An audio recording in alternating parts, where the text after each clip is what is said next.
Amen. Kamusta po ang bawat isa? Ang lahat po ba ay nagagalak at tayo muli nandito sa bahay panambahan ni Lord? Amen. So, thank you po sa Panginoon at tayo muling dinala sa umagang ito upang tayo sama-sama po na magpuri, sama-samang magpasalamat sa ating Panginoon at sama-sama din pong mag-aral, makinig ng Kanyang salita. Thank you po sa buhay din po ng bawat isa na nasa Zoom. Ang buwan po ng February ay last Friday na po ng February, yung Feb-Ebig, yun. So, tayo po'y mag-umpisa. Sino pong mahilig sa nuts? Amen. Masarap ang nuts. Ito, hindi siya ganun kamahal, pero may mas mahal pa dito. Hindi siya ganun kamahal. Sabihin, mahal din siya. Kuya Jojo, hindi siya ganun kamahal, pero masarap. Isa ito sa mga pag may nuts na chocolate, mas favorite ko yan. Ito, sinong masaya pag nabibigyan ng flowers? Sino pa? Si Pastora lang? Ibang feeling kayo pag nabibigyan ng flowers. Pero meron akong nakita sa TikTok, sasabihin ng wife, hindi mo ko binibigyan ng flower. Sabi ng husband, bakit buhay ka pa naman? Di ba nakakatawa? Pero honestly, masaya din pag nakakatanggap ng flowers. Nang buhay pa. Mas maganda na buhay pa binibigyan ng flower kasi ma-appreciate yun. So ito, sino nakatanggap ng relo ng February 14? Meron po ba? Wow, si ate. Rolex ba, te? Ay, hindi. Ito, alahas, di ba? Diamonds. So ito po ay mga example ng gifts, yes. They are commonly given, gifts are commonly given to someone we love. Pag binibigyan tayo, nagdudulot ito ng saya, nagdudulot ng galak sa ating puso, we feel important, di po ba? Pag tayo nakakatanggap ng regalo, we feel treasured. Pero sino po ang mas masaya? Yung nagbibigay o yung nakakatanggap ng regalo? The giver. Kasi before pa dumaloy ang saya sa nakakatanggap, yung nagbibigay, masaya, di po ba? Masaya na bigyan ng gift ang ating mga mahal sa buhay. Depende daw sa presyo. Nakadepende ba sa price? Ate Majoy, nakadepende sa price? Hindi, kasi basta, ibig sabihin, pag na-appreciate tayo, tinitreasure tayo ng ating mga mahal sa buhay, kahit anong regalo, masaya. Di po ba? Hindi yun. Pero ang tanong po mga kapatid,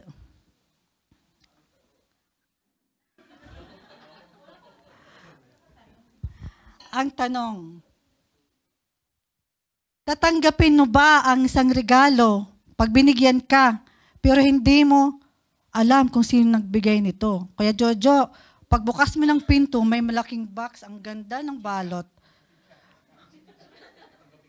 Tatanggapin mo na hindi mo alam kung anong laman. Pwedeng, hindi mo alam kung anong laman ng box eh. Kung sino naglagay dyan, hindi mo alam, tatanggapin niyo po ba? O hindi daw, sinong tatanggap? Si Kuya Jojo lang. Yung iba hindi natatanggap. Hindi mo alam kung bakit ka binigyan ng regalo. Oy, bakit kaya? Ano kayang motibo nito? Nakatakot yun pag hindi mo alam yung motibo kung bakit ka binibigyan. Something behind. Mag-isip-isip ka na, di po ba? Yung box Kuya Jojo, hindi mo alam kung anong laman, pwede kang matuklaw, Pwedeng pagbukas mo, sumabog sa harap mo. Di ba? Mahirap yun. Mahirap tanggapin ang isang regalo kung hindi mo alam kung anong, hindi mo kilala, lalo't lalo na kung hindi mo kilala yung nagbigay. Kasi hindi mo alam kung anong intention niya, bakit gay binigyan ng regalo. Baka mamaya, ano ka pala, hingan ka ng mas, di ba, something na hindi maganda. So, yun ang katanungan po na sagutin po ninyo sa inyong mga sarili. Sa araw na po na ito ay ating pong malalaman kung kung nakatanggap na tayo ng mga regalo dati, ano yung pinaka-precious, pinakamahal. Kung nakatanggap ka ng Rolex, may mas mahal pa doon. Hindi siya may kukumpara sa kung anong bagay sa mundo. Hindi siya pwedeng palitan. Ito ang pinakamaganda na natanggap mo sa buhay mo or matatanggap mo sa buhay mo. At na ikakabuti mo at the end. So yun, ating pag-uusapan yon sa umaga na ito. Malalaman natin kung ano nga ba yung pinaka magandang regalo na ating natanggap sa ating buong buhay. Nakatanggap ka man ng, isipin mo lang kung anong pinakamahal na natanggap mo, mas mahal pa dyan. Tingnan natin kung ano po yung sasabihin ng message for today. Sa John 3:16. Tayo po ay tumayo at ating pong basahin. Sabay-sabay po nating basahin. John 3:16.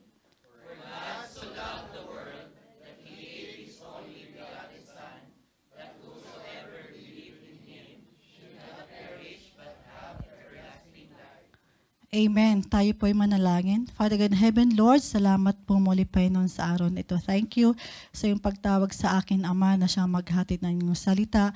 Lord, I pray for wisdom. Kayo po ang manguna sa akin. Kayo po ang magsalita sa akin. Give power to your word, Lord God. Ito po ang aming samot dalangin sa pangalan na Jesus. Amen. So, amen. Palakpakan po natin si Lord. Napakabuti ng Panginoon dahil i-reveal niya sa atin today ano yung pinakamahal na regalo na ating natanggap. So tayo po mag-umpisa. Sa ating pong nabasa kanina sa John 3:16. Atin po itong himay-himayin para mas lalo po nating maintindihan kung ano po talaga ang ibig sabihin ng Lord sa John 3:16. So, sino po ang ating Panginoon? Sino po ba talaga ang Panginoon na ating sinasamba? Sino ang pinakamamahal ng Panginoon? Maraming nilalang ang Lord. Pero sino ang pinaka-importante o pinakamamahal ng ating Panginoon? At paano po pinakita ng Lord ang kanyang pagmamahal? Paano niya dinemonstrate? Paano niya ipinahayag ang kanyang pagmamahal sa kanyang minamahal? Sa John 3:16 po na ating nabasa, may pangako po ba ang Lord doon sa kanyang salita? So atin po yung malalaman maya-maya.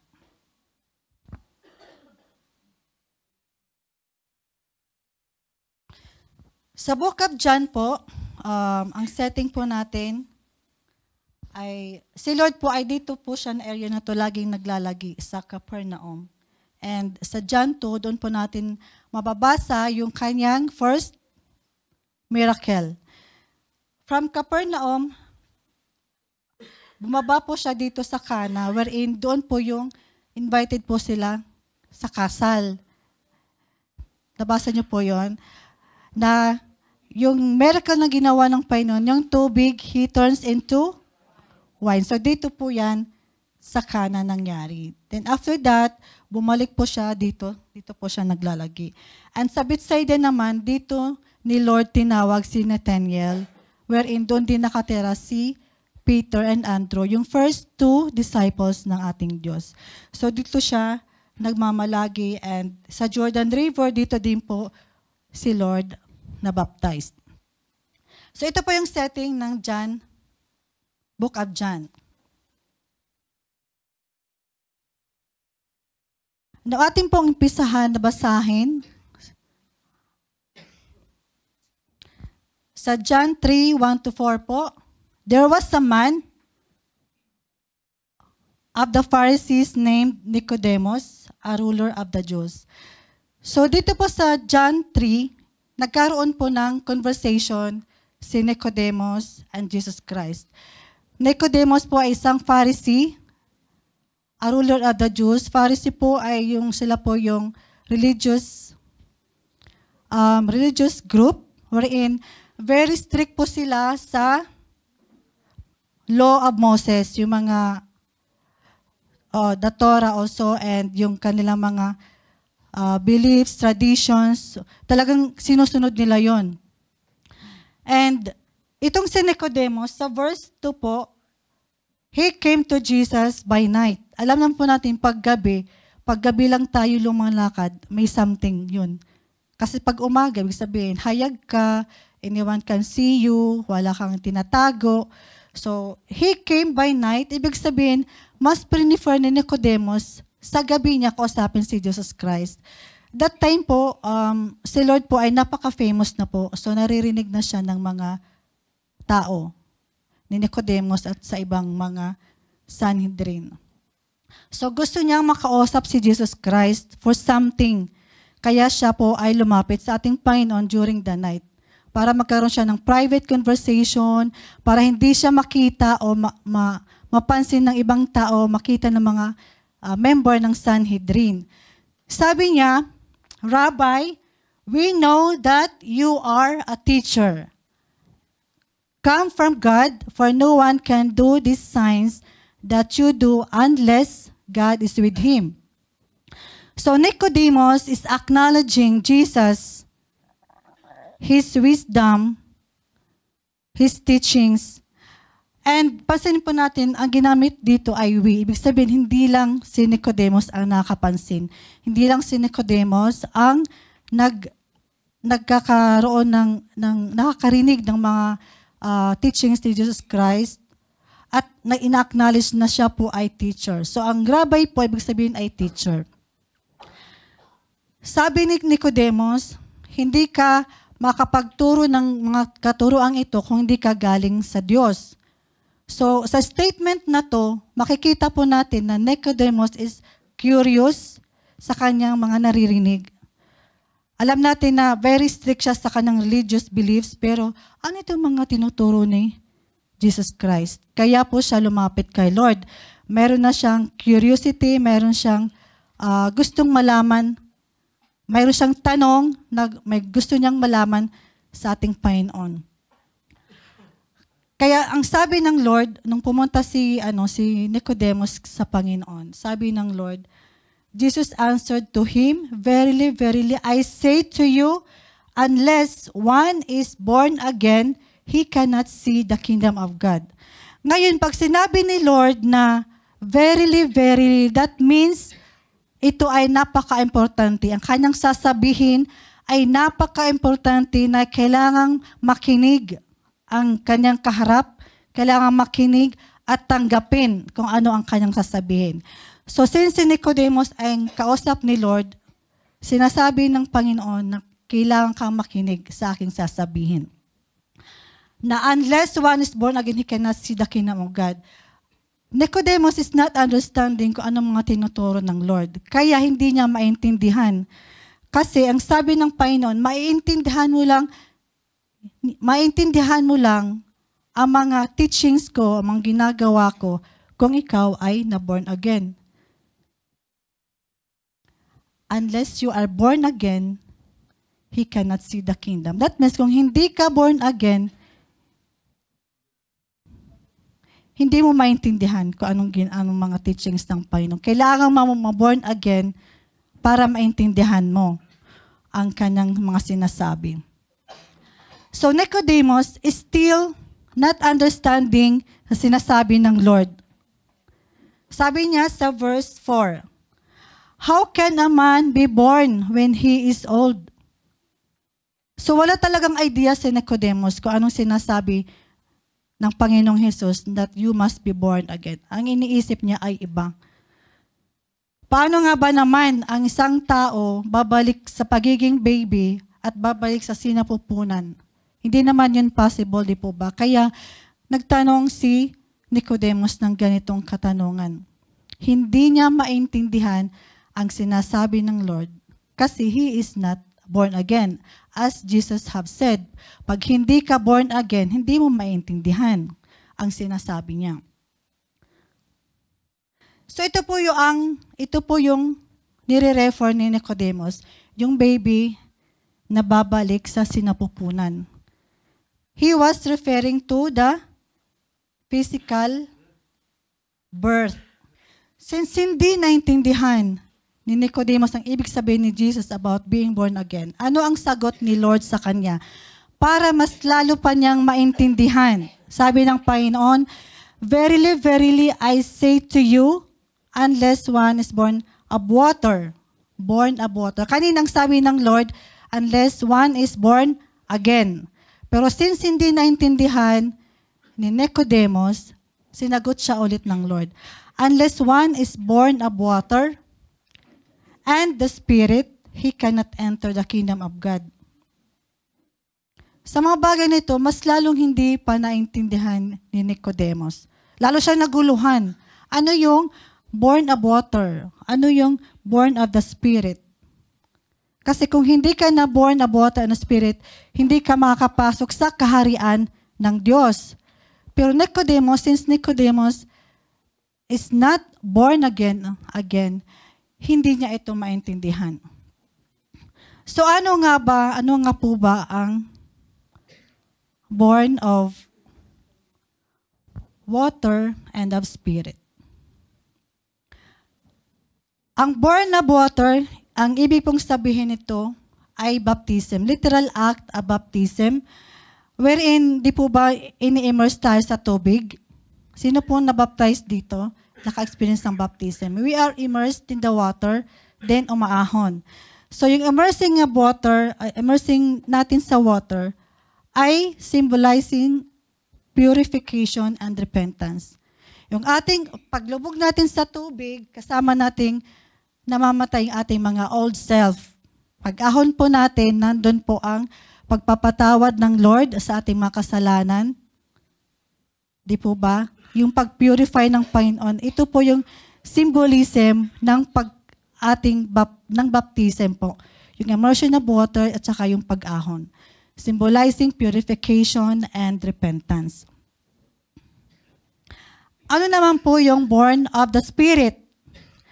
It represents the impact of the Holy Spirit on the individual's life. Ito yung pag nagkaroon tayong baptism, tinanggap natin si Lord, the Holy Spirit is with us.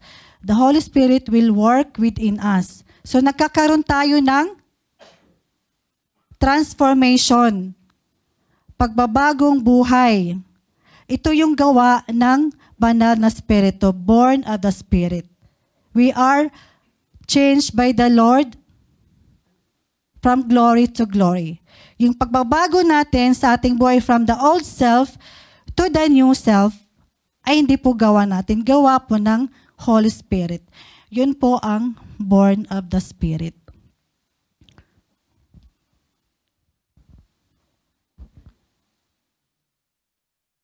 Kaya sinabi na naman ng Panginoon kay Nicodemus, "Do not marvel that I said to you, you must be born again."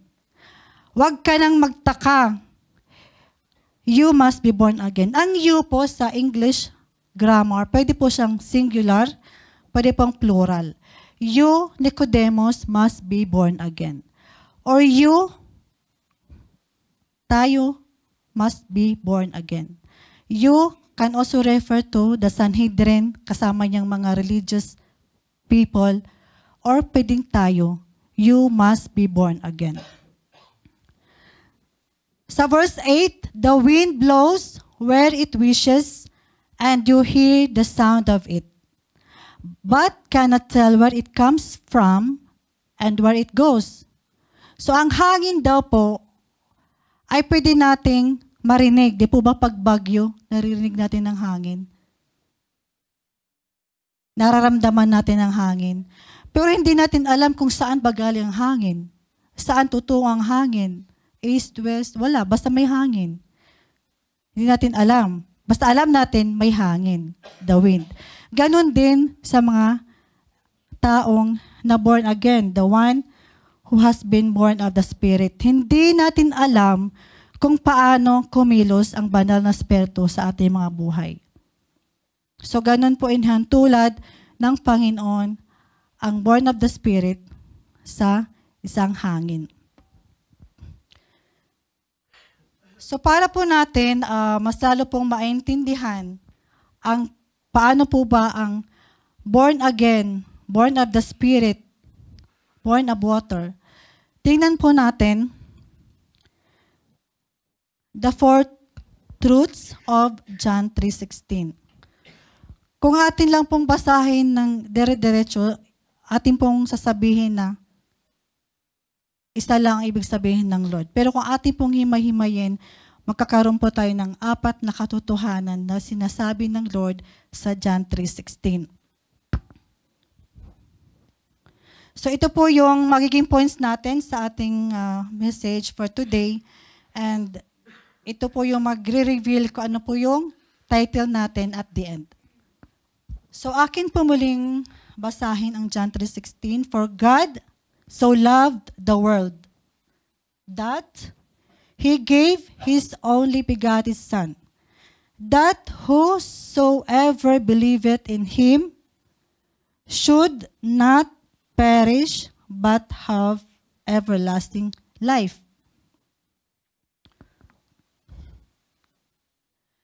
So ang una pong ating pong himaymay ang John 3:16. Yung unang statement po na sinasabi. For God so loved the world. Ano po ba yung world? Yung earth lang mismo? Referring to the nature? Or referring to the sinners dito sa mundo? World means sinners. Tayo yon. Ano yung mga sin, mga kasalanan na binanggit sa Bible? Idolatry, immorality, fornication, gossiping, murder, stealing, yung hindi pagsunod sa Panginoon, yung pagsamba sa mga Diyos-Diyusan, yung drunkenness, di po ba? Lahat ng yon ay referring to the world, which is sino po ang nakaka-commit nun? Tayo yun. So, for God so loved us, the world. For God so loved. So loved, that means napaka-ano ng Panginoon. Sobra-sobra. Ibig sabihin, so loved. Sobra-sobra ang pagmamahal na sa atin. Hindi may kumpara, hindi mapapalitan, hindi magbabago.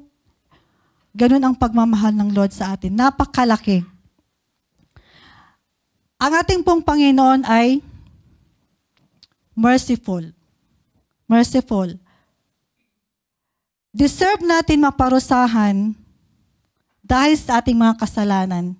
Di po ba? Deserve natin, every time na nagkakasala tayo, deserve natin maparusahan. But because God is merciful, hindi niya binibigay. Winimithhold niya yung kaparusahan. Gracious. Ang grasya, ano po ba ang grasya? Mga undeserved favor, hindi ka nararapat bigyan, pero binibigyan ka. Tayo makasalanan, dapat tayo pupunta sa hell. Pero hindi yun pinapahintulot ang Panginoon. Dahil siya po ay gracious. Yun po ang grace. Hindi natin deserve binibigyan, pero binibigyan tayo. God is holy. Alam naman po natin na hindi nagkakasala ang Panginoon. Walang bahid ng kasalanan ang Lord in compared dito. So, hindi pwedeng mag-mix up ang isang holy at isang makasalanan. God is good kasi walang ninanais ang Panginoon para sa atin, kundi ang kabutihan lamang natin. Tayo lang yung lumilihis ng landas. Ang nais ng Lord ay ang ating kabutihan. Walang iba. Sa pagmamahal ng Lord. Subalit, sa kabila ng mga iyon, mahal tayo ng Panginoon, oo. Hindi, kahit anong kasalanan natin, mahal niya tayo, pero He is just.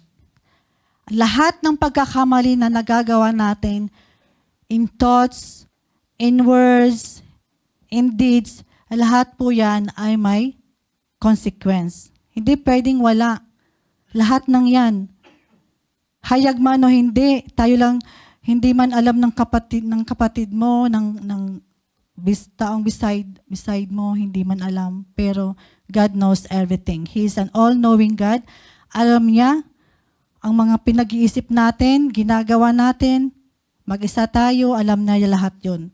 Hindi lahat, lahat ng yun ay hindi makakalusot sa ating Panginoon. For the Lord is just. So He is, may justice sa lahat ng ating ginagawa.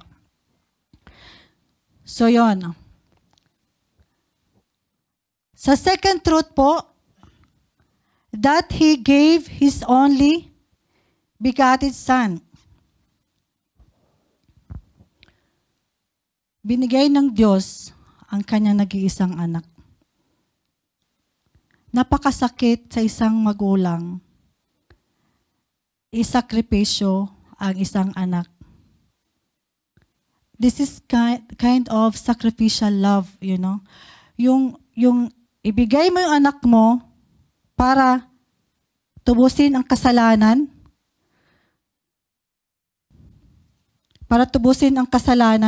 ng mga tao. Bilang tayo mga magulang, hindi natin kayang gawin yon, di po ba? Na, sige, patayin mo yung anak ko, kayo nang bahala dyan. Hindi yon. But the Lord is so great, so loving, na He endured watching His Son na mabayubay sa cross para lang tayo ay maligtas. The sacrificial love of the Father to His sinful creation that He made, that He needs to sacrifice His own Son for the salvation of mankind.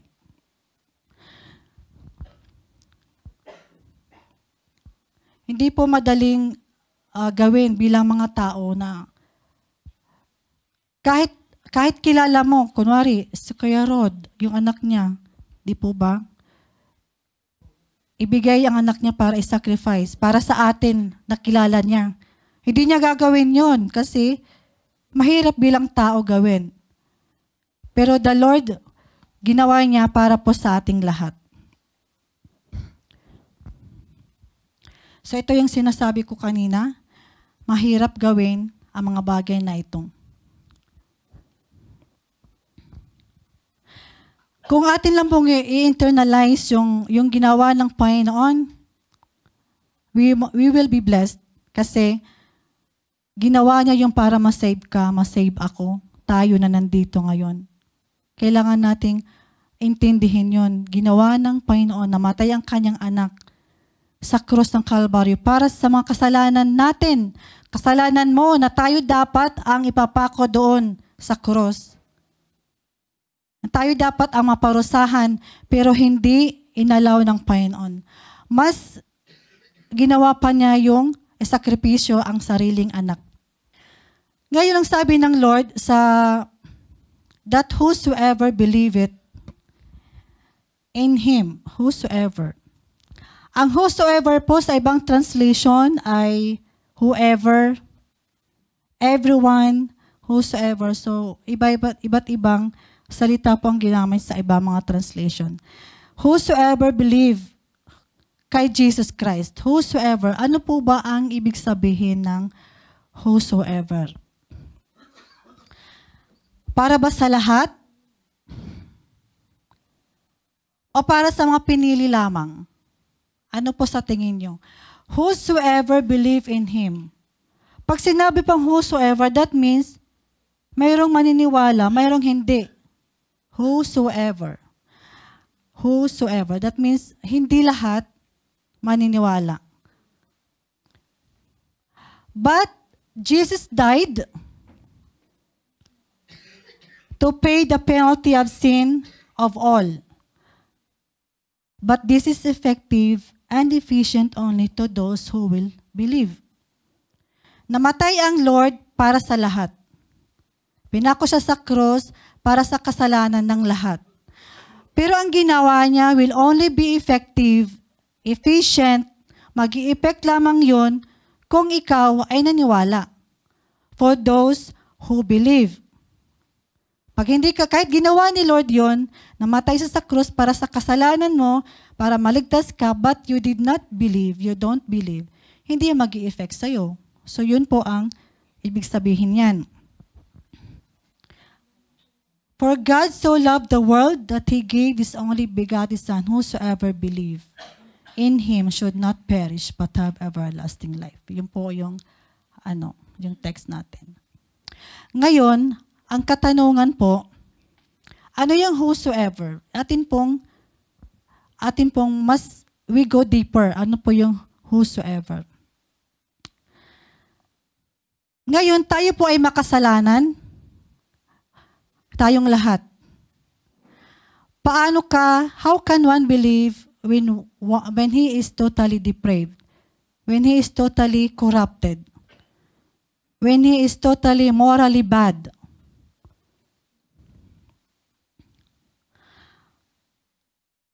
How can one believe if he is spiritually dead?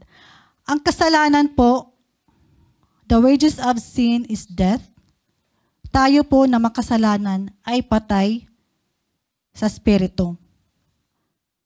Di po ba? So, ang isang patay po, ito, patay.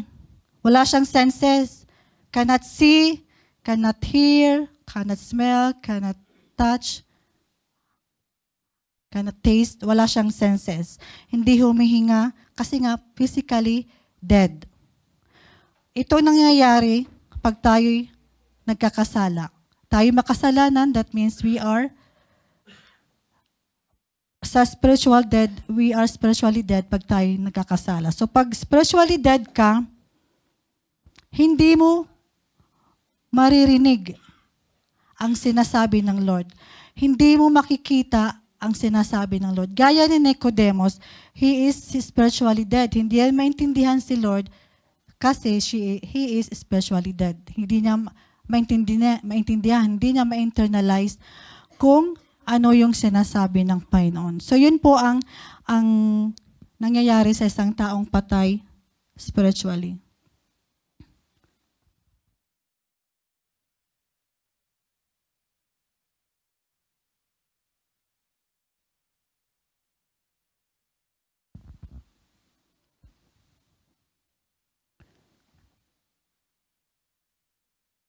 So saan po ba ito nag-umpisa, yung kasalanan ng tao? Kanino po? Okay.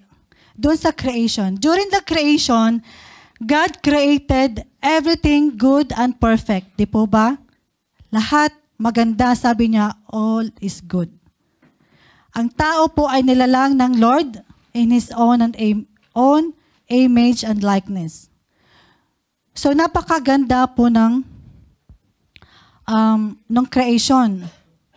Pero ano nangyari doon nung nag-disobey si Adan and Eve? Di po ba? Sinabihan sila ng Lord, pwede niyong kainin lahat maliban sa isang prutas. Fruit of the tree of knowledge of good and evil. Pwede niyong kainin lahat maliban sa prutas na yun. Huwag niyong kakainin yan. Kundi kayo ay mamamatay. Yun ang utos ng Panginoon.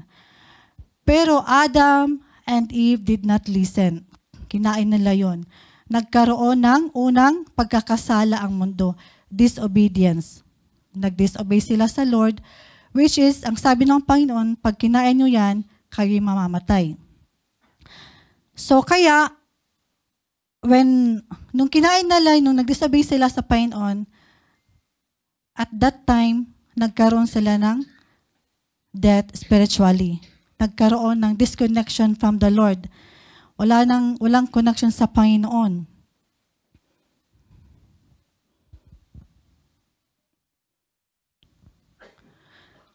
Sa kanilang pag-disobey sa Lord, pumasok ang kasalanan sa mundo. Doon pumasok yung kasalanan na naipasa nila sa ating lahat.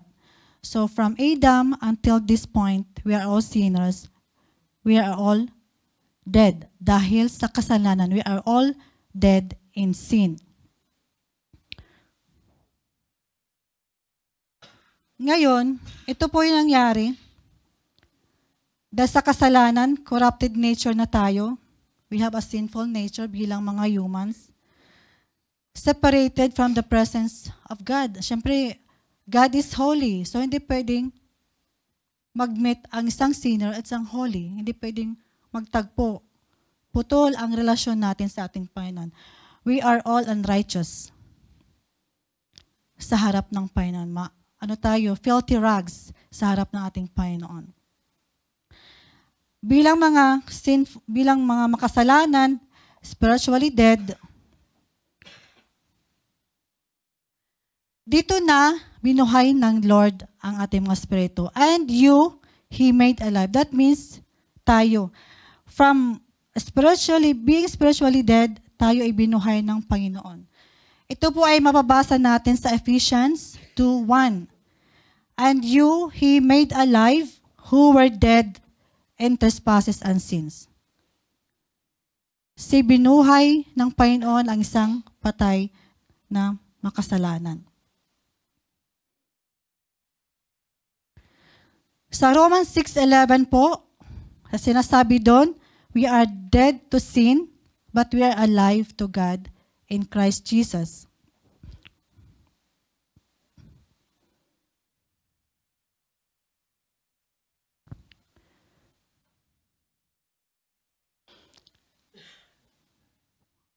Ngayon punta po tayo sa pang-apat na katotohanan na mababasa natin sa John 3:16. Shall not perish but have everlasting life. Sino yung hindi magpe-perish? Those who have been made alive by God. Kasi kung tayo binuhay na ng Panginoon, doon lang natin maintindihan ang kanyang mga sinasabi.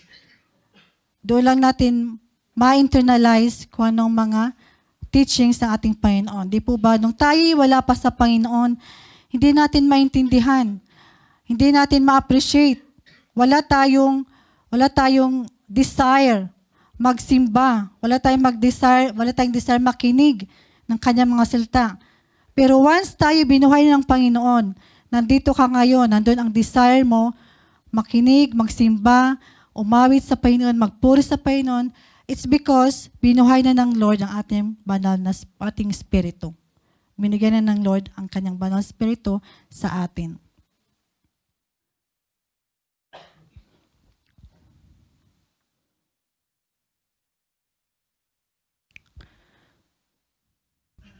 So, yung mga binuhay na ng Panginoon,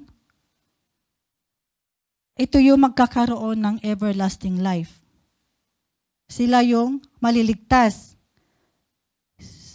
And meron tayong sinasabing internal call at external call. Internal call, ito yung pagbuhay ng Panginoon sa ating mga spirito. External call, God will send somebody na mag-share ng kanyang salita para sa atin. Di po ba naalala nyo, the first time na kayo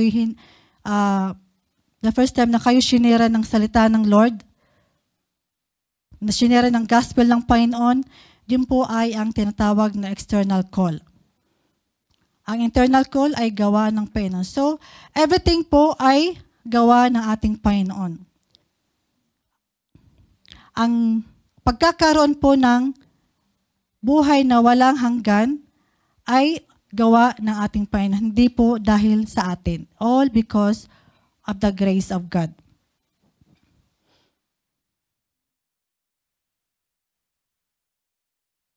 So ito po yung ating 4 truths na ating na-discuss today. Ganun na lang kamahal ng Panginoon ang mundo. Ganun na lang kamahal ng Lord tayo na makasalanan. Na binigay niya ang kanyang nag-iisang anak. Na whosoever believe, kung sinong maniwala sa kanya, kay Jesus, kung sinong maniwala kay Jesus, will not perish but have everlasting life. So itong 4 truths po na ating mababasa sa John 3:16. Sa conclusion na po tayo, God loves us even when we sinned against Him. Mahal tayo ng ating Panginoon kahit ano pang naging kasalanan natin, kahit ano pang mga nagawa natin. Ang kanyang pagmamahal ay hindi nakabase sa atin. Ang pagmamahal niya sa atin ay nakabase sa kanya, for God is love. Salvation is through God alone. Salvation is from God alone. Salvation is by and through God alone. Wala nang iba. Hindi dahil sa ating mga gawa, kundi sa grasya ng Panginoon. All come from God. And salvation, nag-umpisa siya kahit noon pa, nung tayo ay hindi pa nilikha.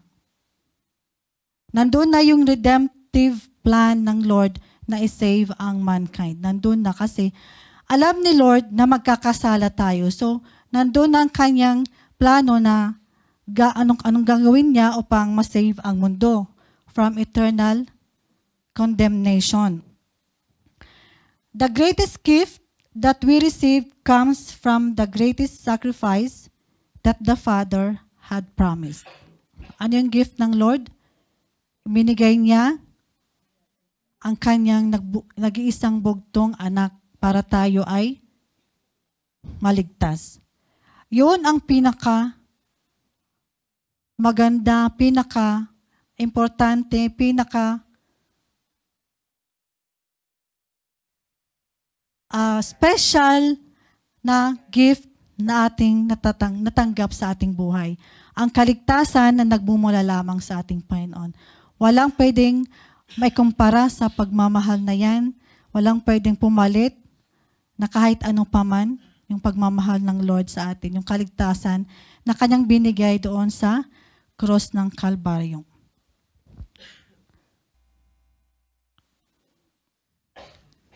So, ang title po natin, ano po sa tingin niyo?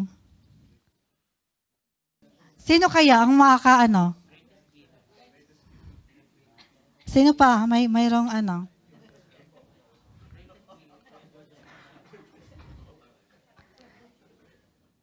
The saving love of our Lord Jesus Christ.